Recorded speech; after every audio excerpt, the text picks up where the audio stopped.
Jogo Aberto está de volta, TV Tarobá de Londrina para toda a região. Você ligou o seu televisor agora? Nós estamos falando sobre as responsabilidades civis e os danos decorrentes dos acidentes de trânsito com o advogado Bruno Fuga, que está inclusive trazendo aqui para o Jogo Aberto, em primeira mão, né, doutor Bruno, esse livro Acidentes de Trânsito, que trata de todos esses assuntos que nós já abordamos no primeiro bloco. E tem mais, né? Eu perguntaria o seguinte, Bruno, muita gente tem, inclusive, nos perguntado no jornalismo da Tarobá, pedindo até para fazer matéria sobre isso, reportagem, o sujeito passa num buraco, né? E esse buraco na rua, na avenida, ele foi determinante para ele se envolver num acidente de trânsito. Estourou a roda, depois não conseguiu frear, ou coisa do tipo, não é? Ou tinha uma poça d'água, pegou uma moto principalmente, capotou lá porque caiu no buraco. O poder público, ele tem responsabilidade nisso? Como é que funciona isso dentro do direito? Tem responsabilidade, né? Há uma discussão doutrinária, jurisprudencial hoje em dia sobre a responsabilidade objetiva ou subjetiva nesse caso, né? Eu entendo pela responsabilidade objetiva, né? E a responsabilidade objetiva seria a responsabilidade do poder público por uma omissão, que poderia ter sido evitado esse acidente, né? Uma situação muito comum em Londrina, em várias cidades, por exemplo, são buracos.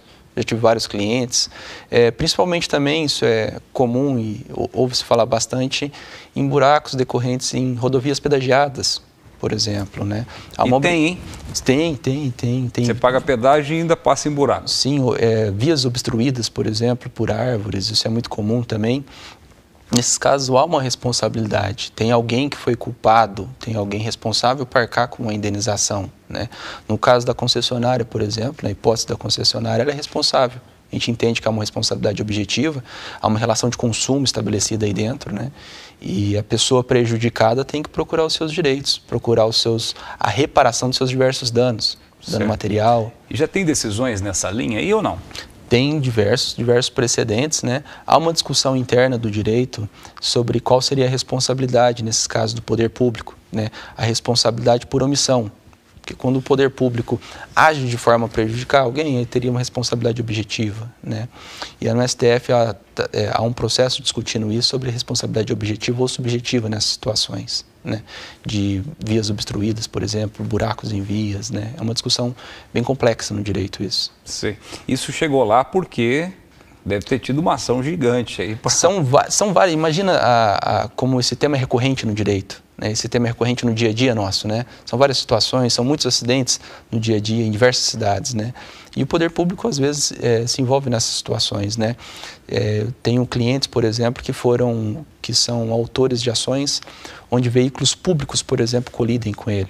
Uma responsabilidade também, há um dever de reparar. Uma viatura da Polícia Militar, por exemplo? Sim. E há algum atenuante ou agravante se essa viatura está em serviço, uma ambulância, por exemplo, né? A gente sempre noticia aqui ambulância e viatura de polícia, né? Que estão sempre na natureza da sua atividade, né? Tem que correr. Como é que funciona isso? Tem que apurar, no caso, a culpabilidade. O fato dele estar na situação de ambulância ou na situação de perseguição não ilide a obrigação de pagar a indenização. Se a pessoa foi responsável pelo acidente, quem conduziu, ele vai ter que pagar a indenização porque, de fato, ele será culpado pelo acidente. Do poder público? Do poder público. Se for uma ambulância, por exemplo, do SAMU ou do SIAT, né? O poder público é o legitimado para arcar. Poderá haver uma responsabilidade. Também pode ser responsabilizado? Pode ser responsabilizado também. Ele poderá haver uma responsabilidade objetiva do Estado, uma responsabilidade objetiva do município, uma responsabilidade objetiva da União, depende de quem for responsável por isso, né? E há uma discussão se o servidor também responderia também por isso, também, já que ele é o legítimo.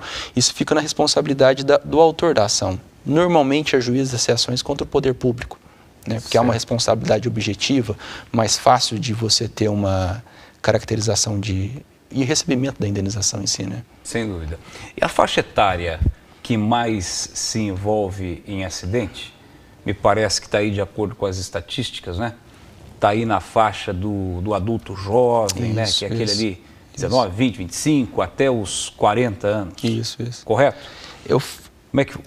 Como Como é que vocês avaliam por faixa etária? Eu fiz na introdução, assim, nesse estudo, né, até mesmo para justificar o estudo da responsabilidade civil em acidente, eu fui pesquisar e, salvo engano, a nona maior causa de mortes é o acidente de trânsito no mundo.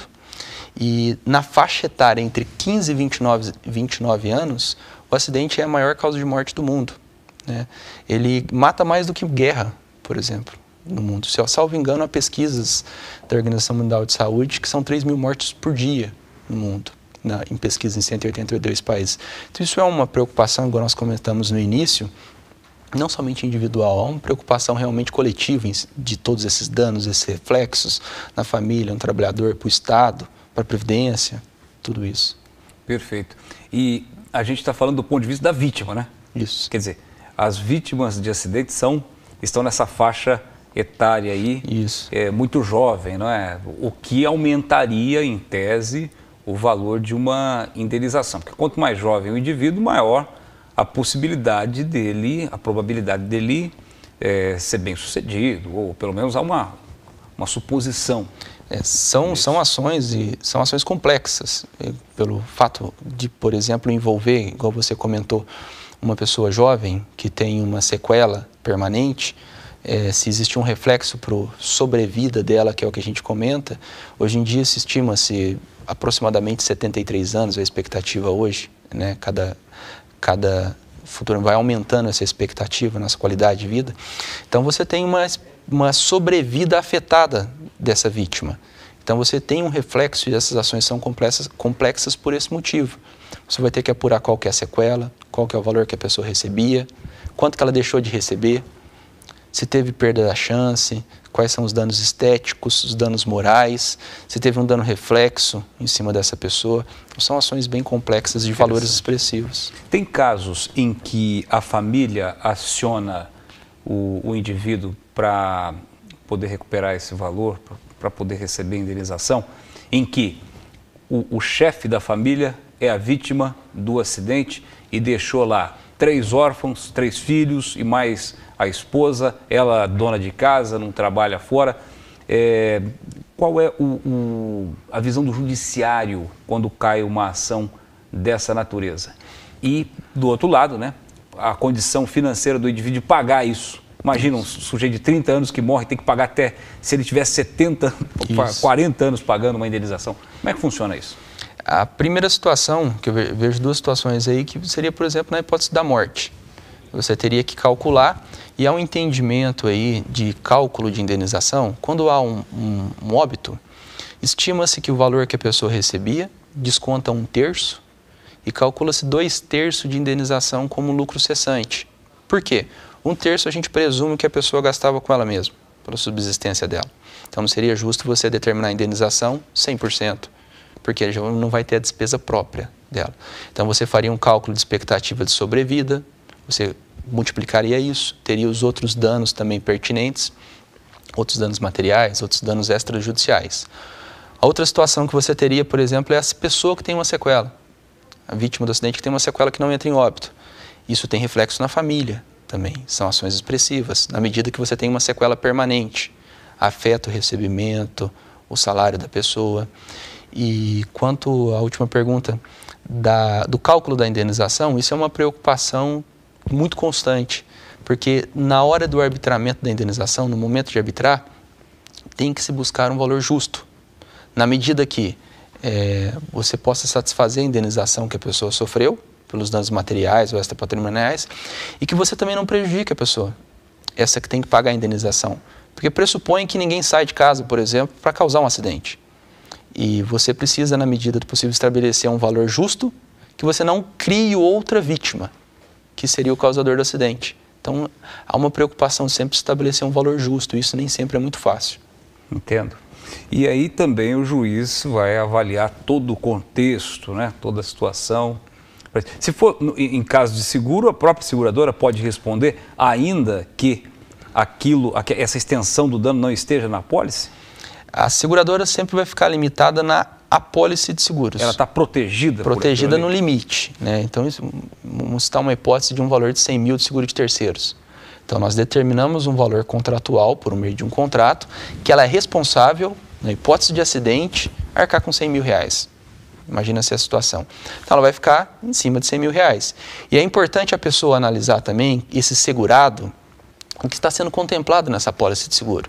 A cobertura de danos materiais para terceiro? A cobertura de danos morais para terceiro?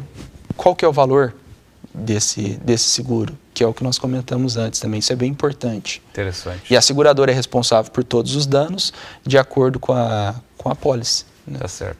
Agora, tudo isso nos leva a raciocinar que quanto mais preparado, quanto mais prevenção se faz, melhor, né? Porque o prejuízo é generalizado e uma indenização acaba com a vida do indivíduo, né?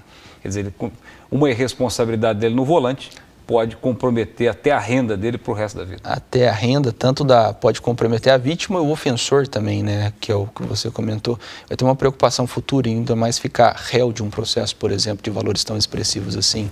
E aí é importante essa prevenção de procurar dirigir com cuidado, com zelo, e mesmo assim, como todo mundo está suscetível a acontecer esses fatos, você tem uma prevenção de um bom seguro, uma boa apólice para tentar minimizar os prejuízos. Essas verbas, inclusive, tem discussões que atingem, inclusive, possíveis bens de família, conforme a natureza. Então, há uma grande preocupação em cima disso e uma necessidade de você ter uma boa apólice. Ou seja, o indivíduo, às vezes, tem que vender a casa. Às vezes pode perder, em determinadas situações... Perder na ação. Perder na ação. Em determinadas situações, há discussões, embora o tema não seja pacífico ainda, essa verba de caráter alimentar, porque a partir do momento que você causa um prejuízo para a pessoa, você afeta a verba de caráter alimentar dela. Essa verba de caráter alimentar decorrente do ato ilícito não tem proteção, por exemplo, do bem de família. Você não pode opor isso.